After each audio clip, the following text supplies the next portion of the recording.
am Dea Isidora, and this is the Avalon Podcast. Join me for a series of interviews, discussions, storytelling in topics of myth, magic, spirituality, and esoteric science. Welcome, listeners, to Avalon Podcast.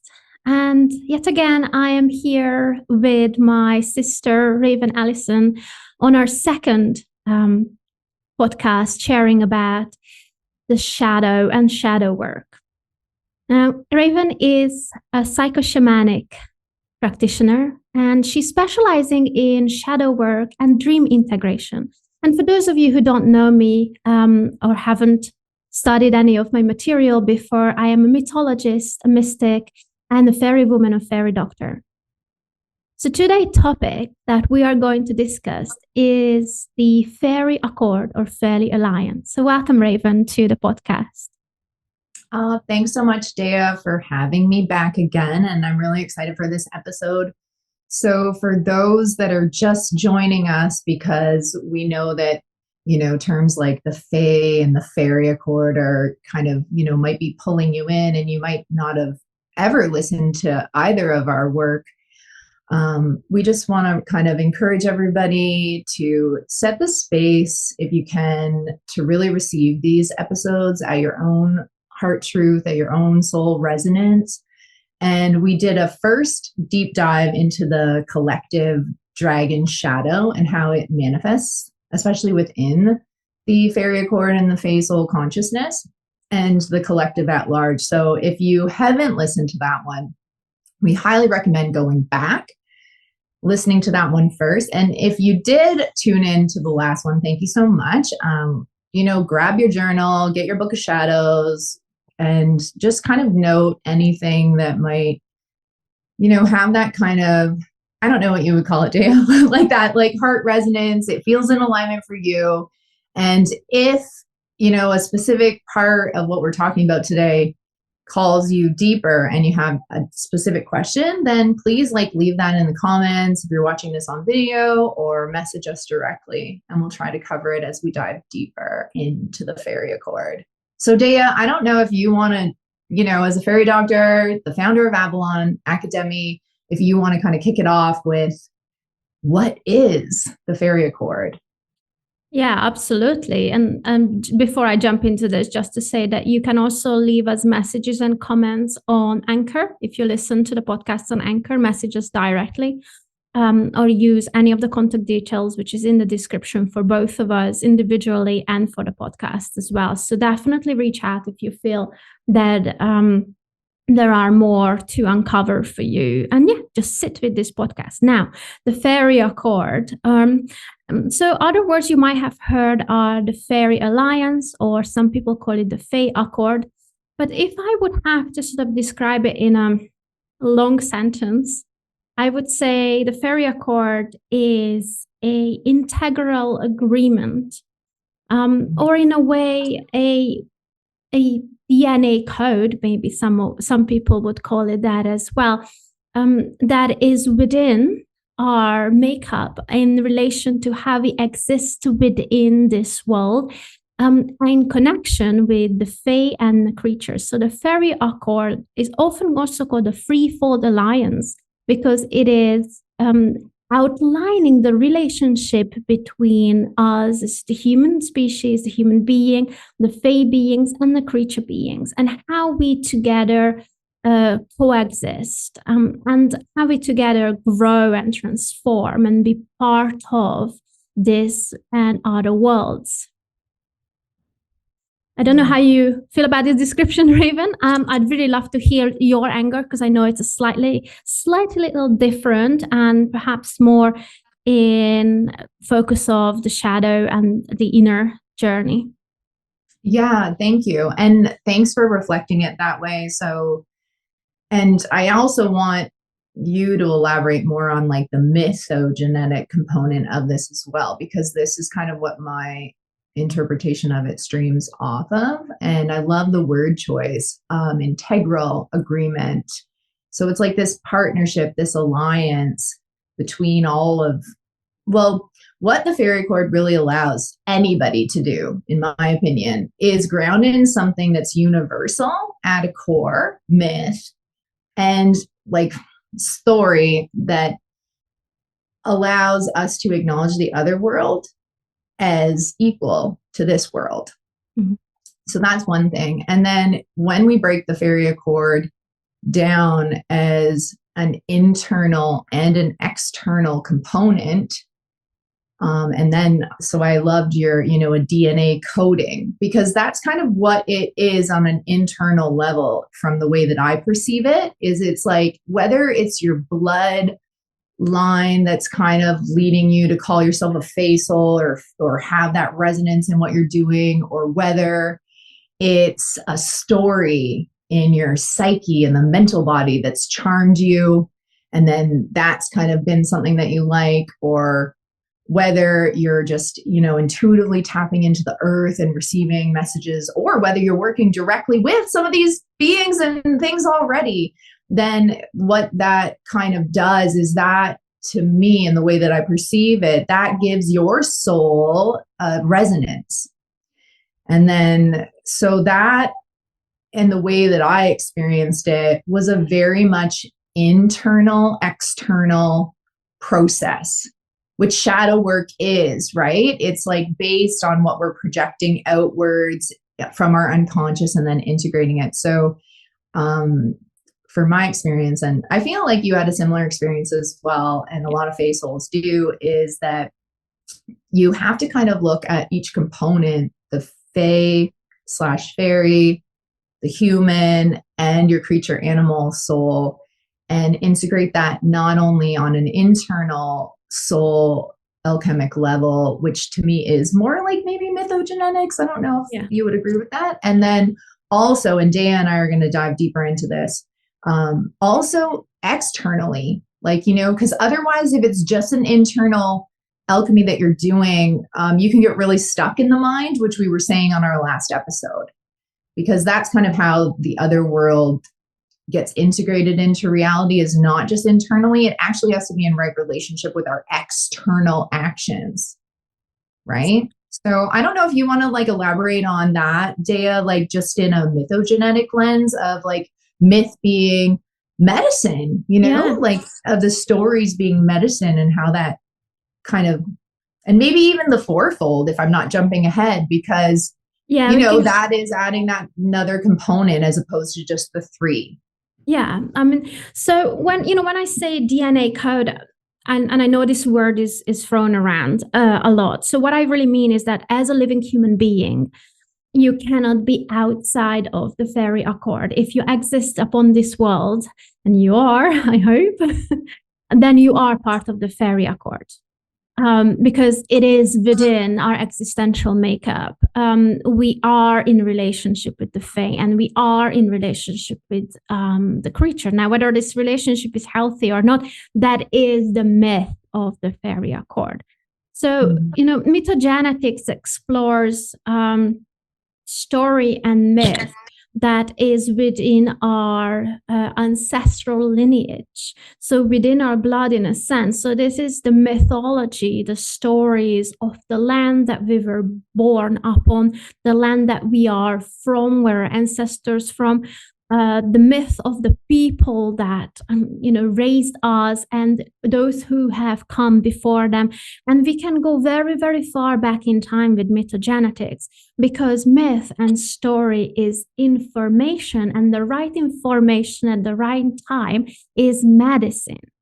So we can listen to a myth that really sort of communicates with our subconscious. So although we are listening to a story with a hero or a story structure of sort, and we might be excited about the actual practical events of the myth, what is also happening in the unseen is that the story informs our subconscious of existential codes, existential information.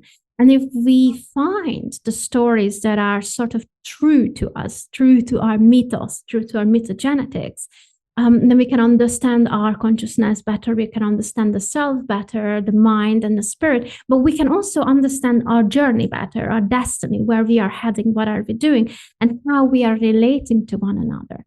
So your original mythogenetical myth informs who you are, but also who you were and who will you become. And these myths are often, and especially the one in relation to the Faery Accord, are often mythos of how humans were relating to the fae folk or creature beings, animal kinds, and mythological creatures alike.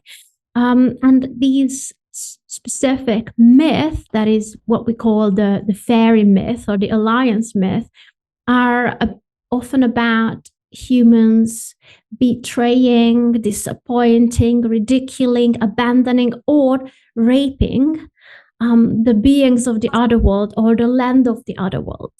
And this dishonorable act or this harmonious act, that which was a taboo within the accord, the agreement, because the agreement is about harmonious coexistence.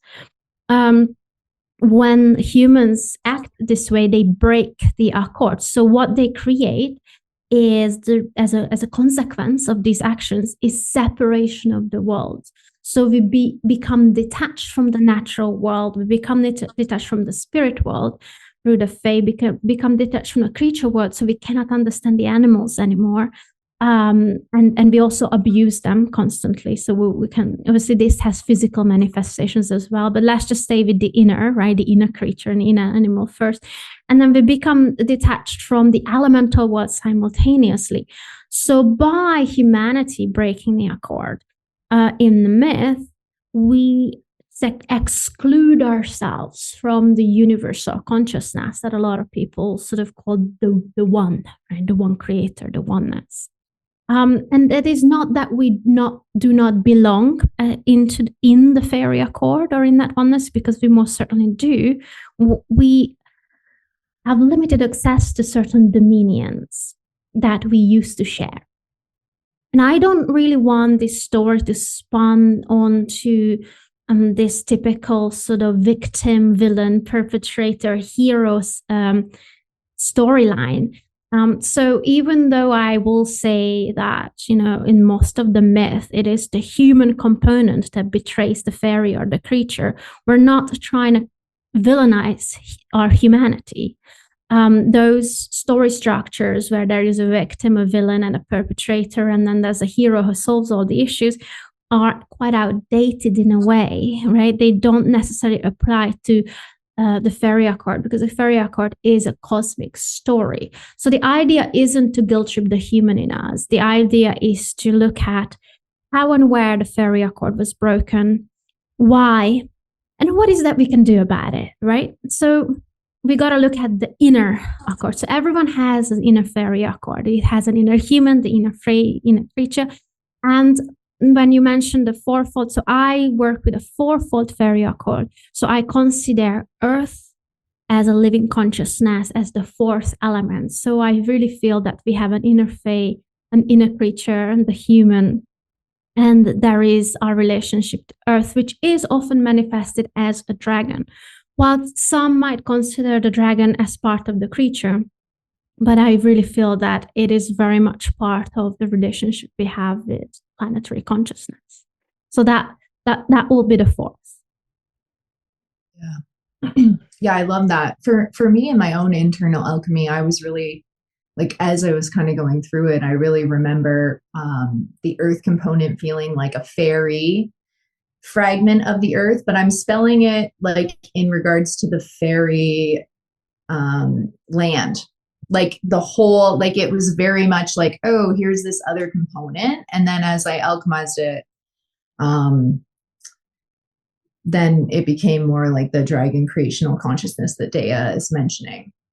And actually, as a reflection, if you're on your own journey, the reason why I think that is because, and we'll maybe dive into this a bit, is that if we're wearing these identities, so to kind of stream off of what Dea just shared and take it to another level of self-reflection in the shadow, if we're wearing these identities, then that's something that we actually have to integrate, in my opinion.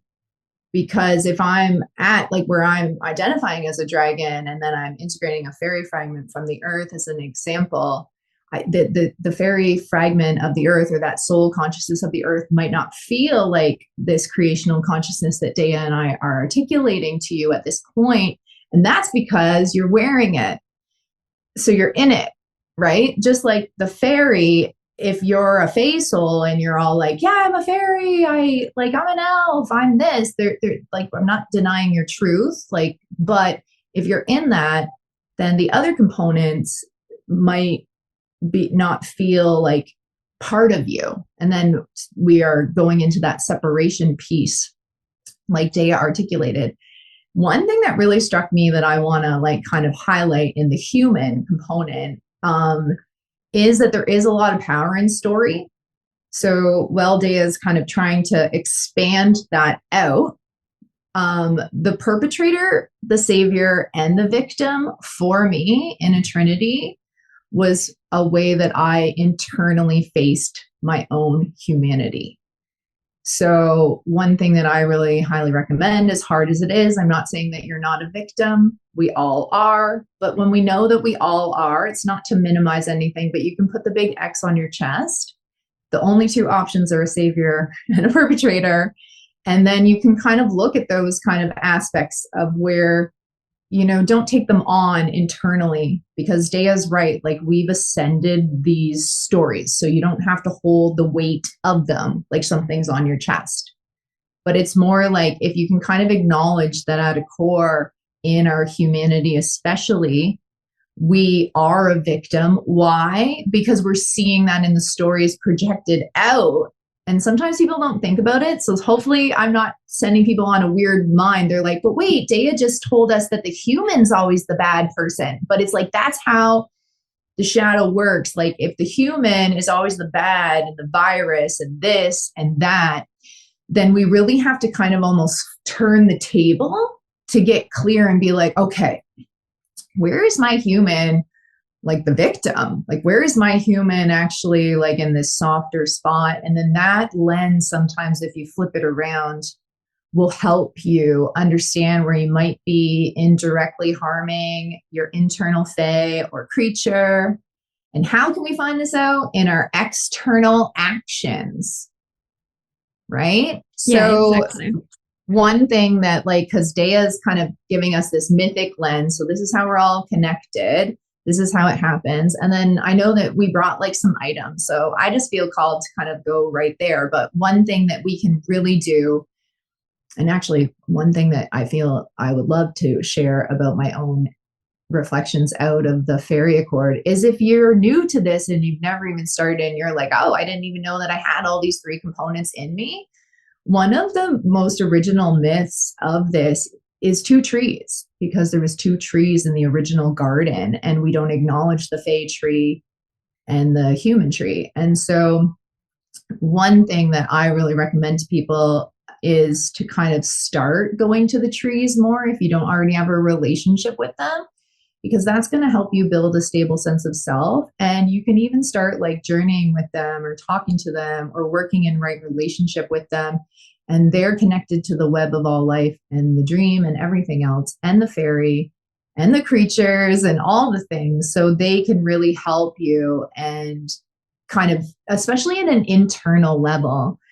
But another thing is that when you start working in right relationship with the Fae or the Faery Accord, your actions are going to reflect those truths. So examples of this is when Dea and I are harvesting flowers or things like that. Not only are we already in, like, I don't want to speak for Dea, but I assume that we're already in relationship with these things. Yeah. So like, we already know them. These are plants we probably already have a relationship with. And then we're waiting for like petals to naturally be at their time in the crone, or, you know, an elder phase where they're ready to fall off. And I know you have some like plant allies, but I guess like the plants to me is kind of like that fourth, like that's kind of like a gateway. It's almost, I don't know if you would agree with that, but it's like, that's how we can kind of like circulate. My friend,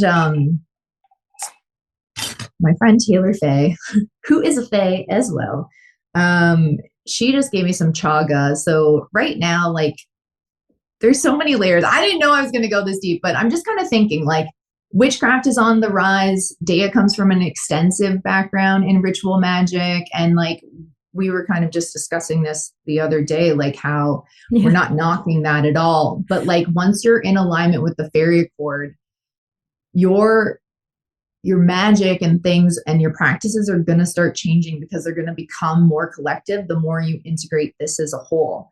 And so chaga or foraging, or when we think in the human, we're like, oh, I want to eat healthier. I should go to the land. I need to get back to nature. And then what happens is if you're not in right relationship, it becomes that taking energy, the raping energy that is in the core myth instead of the right relationship. So, you know, Taylor was working with this birch and like actually being even nice and like giving to like other trees and species in the area that people ignorantly had just like gouged the chaga right out of without even thinking. Because when you add in those layers, it's like, okay, the nature needs the layer of that mushroom, but then the fairies actually need that for maybe their houses or like what they're using their medicinal magic for in the Fae beings. And there's a whole bunch of different layers. And then with witchcraft and stuff, this is just like rose dust.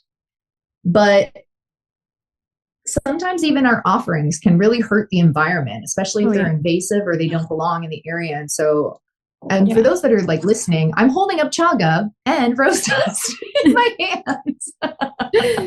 Yeah. But you can just sprinkle, like, I guess you can make yourself more conscious without judging. Yes, exactly. So it's you harvest, and that's already the wrong word. You receive. You receive medicine and plants, whether you do so to consume them or to practice with them in a magical setting from the plant after you have established your relationship with the plant. And it's really not as complex as we make it sound. Like establishing relationship with the plant is to relate to them like we relate to other people. Basic manners: introduce yourself, tell them what you're about, what you really want, share a bit of story, listen. That's important. People skip listening a lot and just kind of, again, just share but not receive. So listen to these plants, connect. Let's see what the plant wants. Is an exchange possible at all? Can you receive? If you can receive, when can you receive? When can you take? And it's really difficult to, and these are good points, by the way, to make it, because we can look at our world right now, our cosmos right now, and see how we're really not in harmoniously acting like that in most times. If you think about where your 3 meals a day comes from, however many meals you eat, and how you just sort of act on a day-to-day basis with the world. So these are the outer layers of the Faery Accord, isn't it? When we look at our relationship with the natural world, and then we look at our relationship with animals. The internal layer, though, I want to go to the internal layer just so it's clear for people that the idea, and this is why I highlighted the sort of victim, villain, perpetrator, and a savior archetypes, because the idea isn't to compartmentalize fairy, human, and creature within. The idea is to figure out how these consciousnesses within us harmoniously coexist. It's all about working together. But if your inner fairy is against you, if you're hating on your inner human, which is usually coming from a fairy side, or if you're rejecting your inner creature and your primal self, you have inner conflicts within yourself that then you will project onto, as Raven said, onto the external. And you will only see those things manifest externally around you. You will not see the possibilities even of harmonious coexistence. So we will go into each of these aspects. Well, we'll go into the Fae, we'll go into the creature, we'll go into the human, to help you find internalization, and find an experience where you can get on. And then there is the external. There's a lot of like the collective is part of a broken Faery Accord as well, right? So the collective is acting in this harmony with the Faery Accord. So then we can look at all these things that Raven just shared with you. Okay, how can I truly act as a magical practitioner, but just as a human in this world, each day harmoniously? And one is to have relationship with the natural world. The other is to look at, ecological acts. And we both come from quite an activist background. And I'm not saying that activism is necessarily everyone's path on healing the Faery Accord, but to be aware of the ecological consequences of a broken accord is quite important, and to see what is that you can do in your micro communities to solve those issues. So we are in this journey of resolution and restoration, really, with the Faery Accord.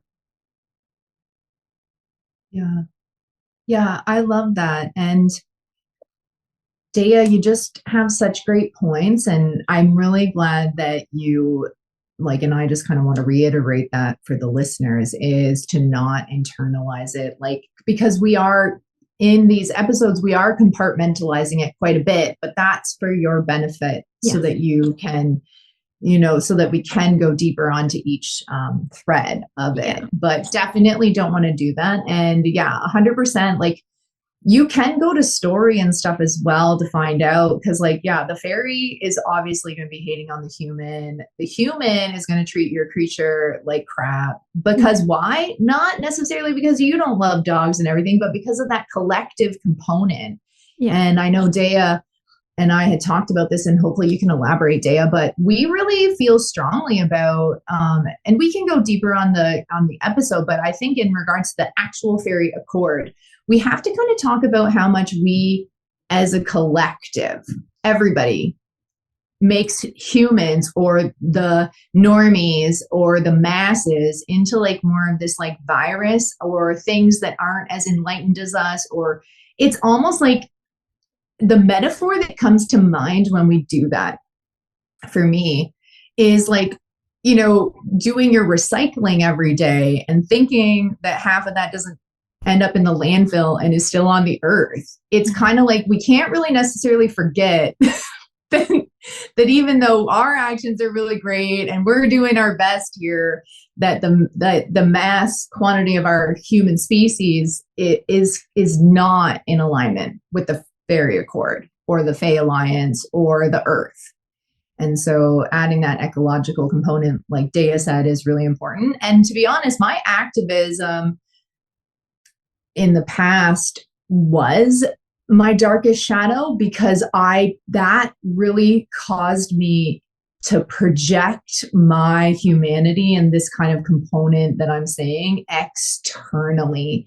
And without even realizing it, looking back at some of the activism actions that I took are very, and I'm saying villainous without judging myself. I don't have shame about those actions, but the saying I think does hold true, two wrongs don't necessarily make a right. And we can definitely, when we're feeling in that harmonious connection with the creational life force of the dragon, and then kind of looking and being okay, how are my day-to-day actions going? You will see your medicine ripple. It doesn't necessarily need, not that we shouldn't be fighting for justice and our rights and things like that, but just pause, double check your actions, because an external battle usually means there's an internal one going on. And Dea, I know you wanted to talk about the human just component about us not feeling grounded in our bodies, right? Yeah. Not safe in the body, not on earth. So maybe you can elaborate on some of the ways that manifests, from how you view it. So, when you're sort of become aware of the accord, whether that's what it's called or not, you'll become aware of the disharmonious existence that we experience upon the surface of the world, and this will be mirrored through your Fae connections and your creature connections. But within the human,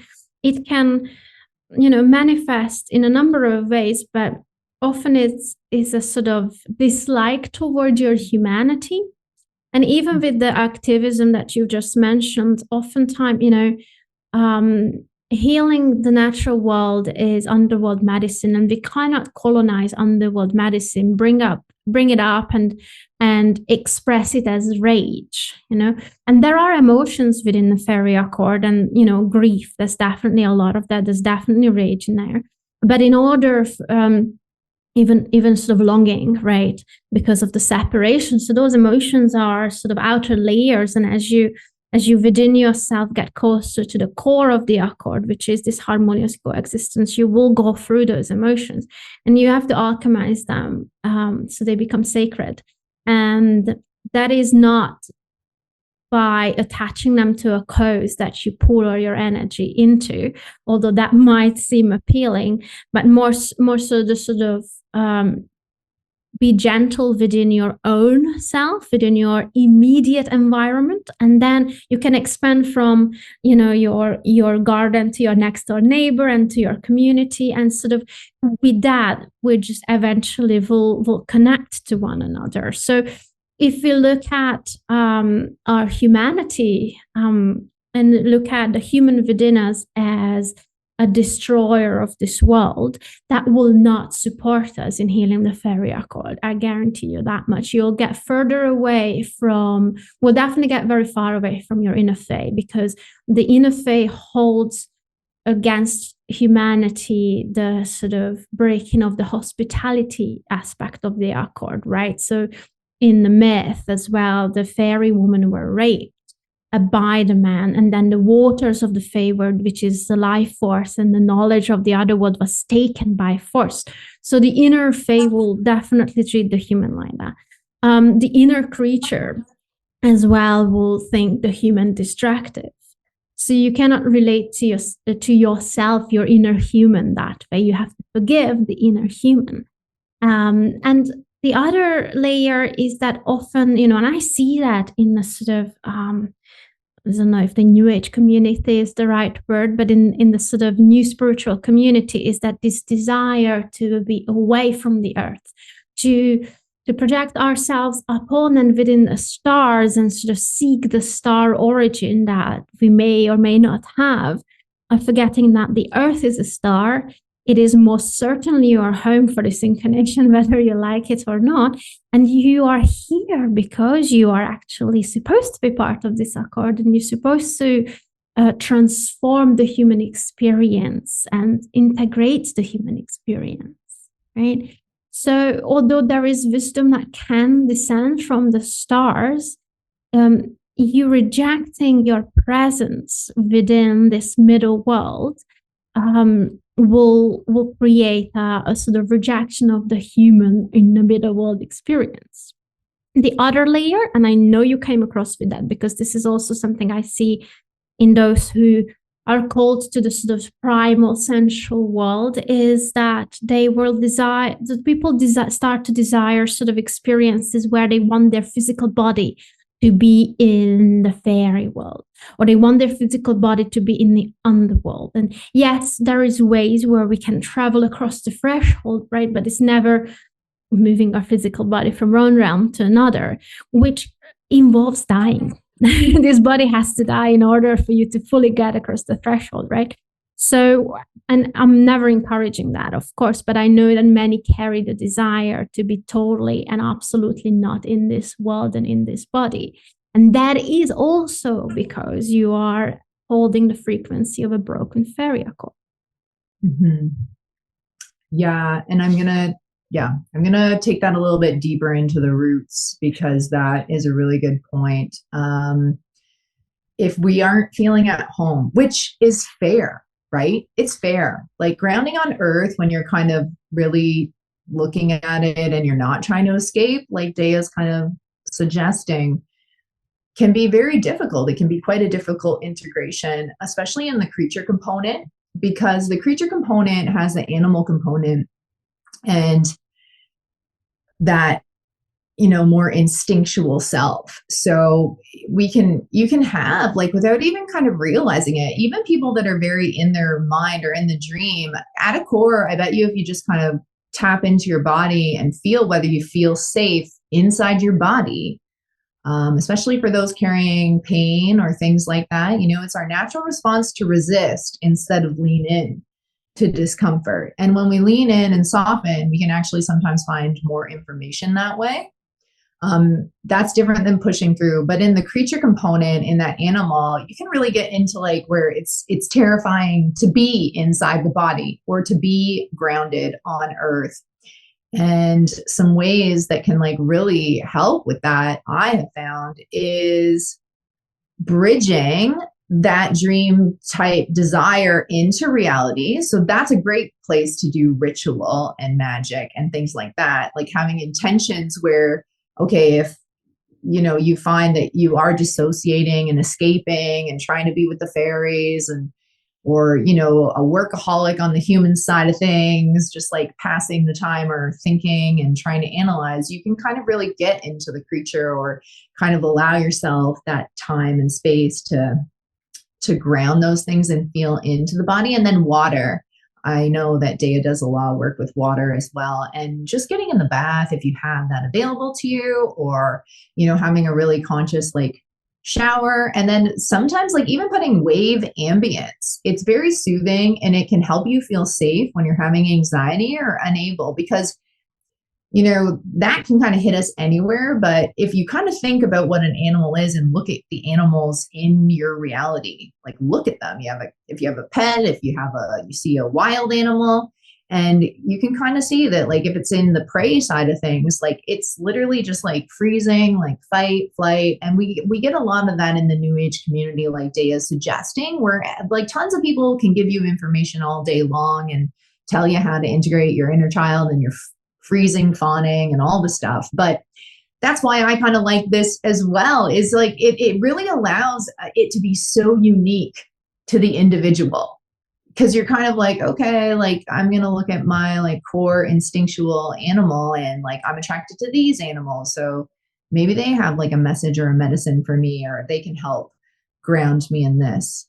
And that will help with your humanity, because part of our human is an animal. You know what I mean? Yeah, like that's what it is. And that's why humans are like, that's why a lot of people say that about like the masses and everything else. It's like, they're like mindless monkeys. It's because like that is part of it. It's a very dominant component in humanity. And, it's actually healing the creature side of the accord is actually in a way easier, isn't it? Because we have, these beautiful innocent beings, and that is actually the frequency animals bring to the accord, is innocence. Mm-hmm. So we can observe them, we can speak to them, we can touch them. It's very much present for us. And even creatures, that are now extinct on this realm, they are definitely not in other realms.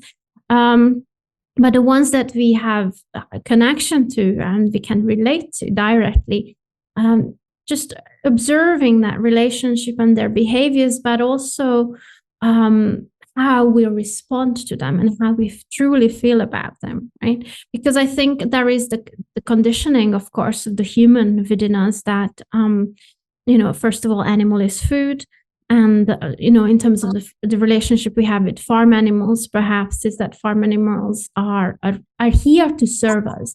So that is also a consciousness, a concept that exists upon the surface of the world right now, because the Faery Accord is broken, is that other beings are here for our human benefit, and they are serving us, or they are giving us something, but we are never giving anything back. So because we exist in a broken accord, we placed ourselves on the top of the food chain, which is a delusion. Any good scientist tells you that those Darwinistic ideas are very flawed. And from a spiritual perspective, they don't exist, because we obviously look at all living beings equal.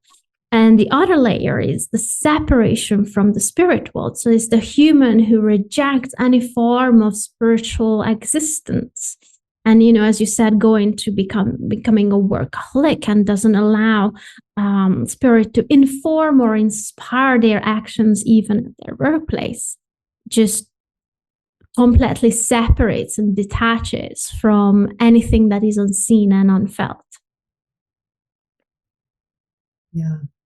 Yeah. And the fairy component can kind of like manifest like that as well. Like where we can get really kind of detached and like flowing into that and not really in alignment, and just, it's a very interesting kind of way of looking at ourselves in the world and relating to it, and then being in right relationship, and to kind of just, one of my favorite things about working with the animal component as an external is really pushing myself to what Dea is saying. So yes, we can make different choices with the food that we're consuming, with the relationships that we're having. I encourage you to align with a cow. You know what I mean? Everybody's like, oh, I've got the wolf, the snake, like the cheetah. Like, it's like, okay. But if you go and you like kind of integrate like industrial farming, like, let's say, I'll give like an active example. Let's say you actually have a trauma that you're aware of. It's a past life and it's like a torture or something really hard. Working with a cow or a pig in the other world, or like Dea is saying, something that had a traumatic extinction from hunting or being like that prey, or,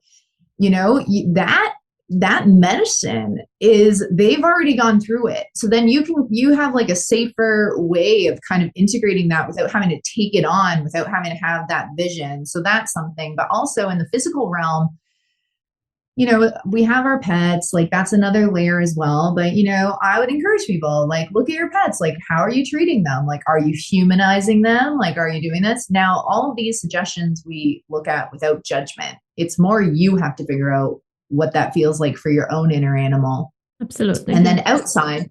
Yeah. And then outside in the wild, like that has been one of my most favorite gifts that I would attribute to the Fae in me, is the harmonious connection that you can have with wildlife. One easy trick for even the most mugglest of muggles is, if you are outside and you see a desirable wildlife that you want to take a picture of, stop. And because right away, even with our camera out or something simple like that, like a lot of times in our human unconsciously, we go into wanting to capture, we go into what Dea was just really articulating, which is like, what's in it for me? I'm at the top of the food chain. I want that picture. I want to cuddle the animal. I want it to sit on my lap and eat all this food that isn't healthy for it, that I brought for it for my own good. I'm going to go rip the rare moss off the rock, put it near the bird seed that I just left so that it looks like a habitat outside. I've seen it. It crushes your soul. Dea's right. You got to integrate those feelings. So, scream your sacred rage, allow that animal to unleash. But if you can pause during that and like put your camera away, sit, present, ground, start even looking at the animal species, kind of like integrating it like that. And even you could do that. I'm kind of envisioning, like, I guess you could even do this in a coffee shop with a human. You can kind of like people watch, and it helps us ground and just really get present. And, if you can sit there and then kind of be more inviting, or even say like, hi, chipmunk, I'm going to take my camera out right now and take your picture. Like the physical reality, it won't be like, oh, Raven and Dea said this and it worked. It'll be like, oh, the physical reality is giving my actions the response in the feedback that I'm receiving. Absolutely. We can dive more into the creature when we do it, but with the animals as well, you can kind of always tell, can't you, which animal really wants to be photographed, because they will pose. And there are animals who really do not. And we even call it capture. I mean, that's a very good example. But you'll find, if you really wake up one morning, take a deep breath and say, I'm going to live in alignment with the Faery Accord. And that is, by the way, how you heal it. You start acting in alignment with the Faery Accord day in, day out. Some days will be very successful, others won't. So you will find that every step you take, you observe your actions, and you'll break the accord quite a lot at the beginning because you didn't even realize you're breaking it. So it's the sort of consciousness of our existence that's then reflecting back at you. So you do the internal work. You hug the creature, you hug the fae, symbolically and literally, and start working together as a team. Because what also happens, if you are able to heal the inner accord, you as a magical practitioner will be unstoppable in a good way, right? Because when we practice magic in a broken accord, we will always have flows within our practice. And you might not notice it straight away, you might notice it years down the line, but as a magical practitioner, if you source your material not in accordance with the Faerie Accord, but you still practice with natural beings, which you'll end up to. Even if you're not a nature magician, there will be things around you that have spirits and conscious. You will calculate into your practices that those items, those beings around you are conscious and they're part of your craft. So we are, as humans, though the human in you is free-willed, right? We have free will choices, whilst other components of the accord act in harmony with the consciousness of nature and with the consciousness of Gaia. So they're speaking for her. So we do have to learn to listen to the inner fae and the inner creature to be able to align ourselves. There are consequences of acting against or not in harmony with the Faerie Accord. And one of the consequences is our world right now. If you're having a good time, that's good. But I think most of us, if you really sort of reflect, we're like, things could change. Things could really be a bit better here. And the other layer that I think a lot of people don't realize, and this is specifically for the Fae Souls on the call and on the podcast, the acts of breaking the accord in this world, in the middle world, has an effect in the other world. So when you're hurting nature here, you're hurting fairy. When you disconnect from your creature and your fae, you are disconnecting purposefully from the other world. The suffering we can inflict by ignorance and not knowing, right? Here does have a ripple effect into the other world. So if you destroy what we have here, as in the living consciousness of this world, it will have an effect on the other world. So even for those of you who really want to just focus on fairy, totally fair enough. And I understand the longing, that is probably the emotion of longing that attached. Just know that the human has to be in alignment with the Faerie Accord first. Or that's how I feel. That's how I always experienced it. Raven might feel that, differently. And I heard, like, I've studied this with other people as well in sort of like group workshopping, and some of them feel that really the creature component is prominent or the fae component is prominent. And I think it might be differ for individuals, but I really personally hold the belief that it's the human that has to walk the line first, and the rest usually falls into place afterwards. What do you think about that, Raven? Yeah, I'm kind of like digesting it. And one thing that I did want to mention, because you're kind of saying it and I didn't catch it the first time, is about the fairy, is that, and it kind of highlights how we treat the creature as well, is that a lot of people, especially in books and stuff about fairies and working with them, have them as these subservient beings that are here to do our bidding. And so everything that Dea just shared, that's kind of what she's articulating, is that those actions, when we're doing magic like that, and we're just like, oh yeah, the fairies are here. My friend Selkie told me about this book that had where you could put a fairy inside your pendant and stuff. Like, that does not fly in no, I know, like these are published works. So again, this is where our personal sovereignty, our discernment, like how we're receiving comes in. And so I do agree with that, because that to me would be the human aspect, I guess, is what I'm feeling. So, just, even if you have a hard time believing in fairies and things like that, and you're on the human side of the scale, that could be a first step, is like having a little, your potted plants, like just kind of acknowledging a good garden will help fairies feel safer to be around you. And there's things that you can do. And just like leaving them like offerings that are safe, and acknowledging their existence helps them become part of our reality, and not just stay in the other world. And then I feel like everybody kind of just integrates the Faery Accord however they integrate it, but I kind of did mine a little bit backwards as well. But so I think I would have appreciated having a grounded sense of self in my human, as opposed to being like full on in the other world fairy. And like, I did have part of my soul kind of trapped in the other world, which is very common. It's soul retrieval and shamanism. Like, it is quite common, like Dea is saying. But the thing that I think isn't widely discussed is what she's articulated, is that a lot of those like things actually happen because you are doing a like magic or work that is beyond your level of knowledge, right? And you're kind of like tipping your toes in ignorance in something that's bigger than you.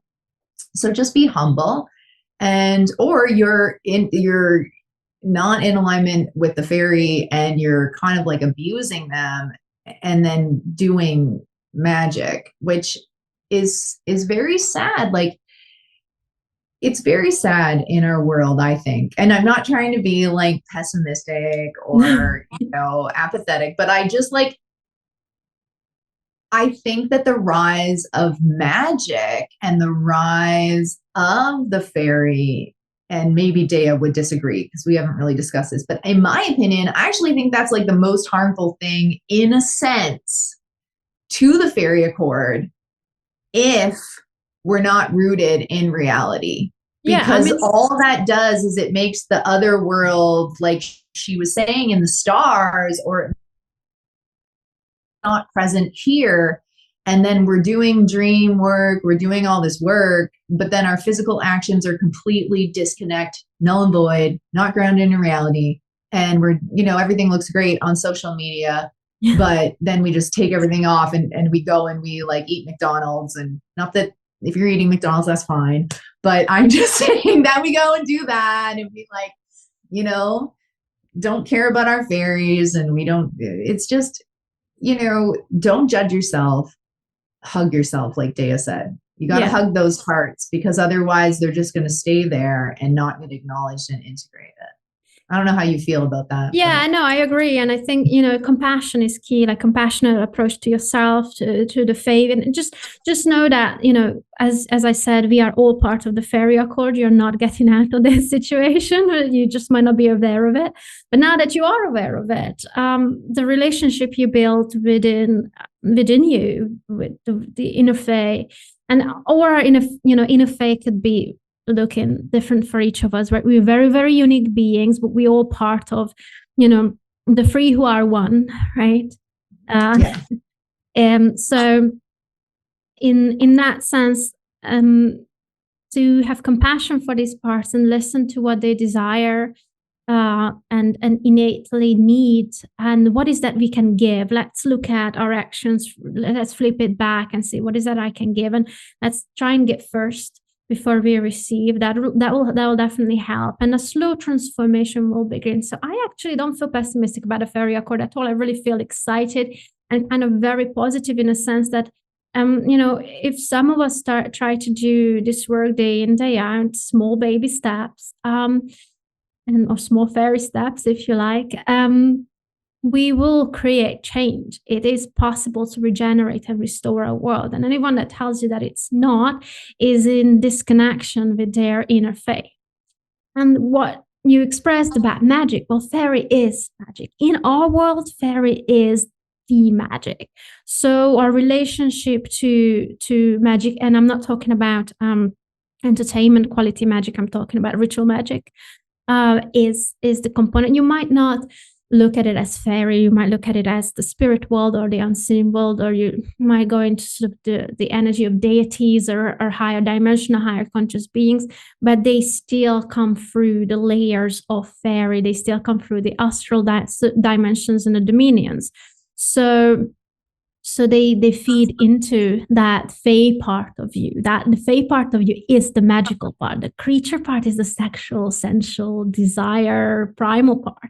And the human is the living being that exists within the world with free will choice to make a difference. And something that I want to share is that the fairy lore around the Faery Accord, because we have the human lore and the Faery Accord, right? Most of them are medieval lore. Then we have some more ancient stories, like the one with Inanna when she goes into the underworld. That's a Faery Accord story as well. But the fairy lore tells us something our story doesn't, that humans originally were, as a sort of collective purpose, guardians of the natural world. We were supposed to protect what is living on the surface. And somehow, through outside interference and twistedness of our consciousness and through time and just forgetting these things, really, we became what we want to fight against. We became the antagonist. We became the destroyer instead of the protector. So those are far end of the spectrum, right? But you can really flip it around eventually. So I do personally believe that we can heal the accord. I just think it's individual work, one step at a time. And yeah.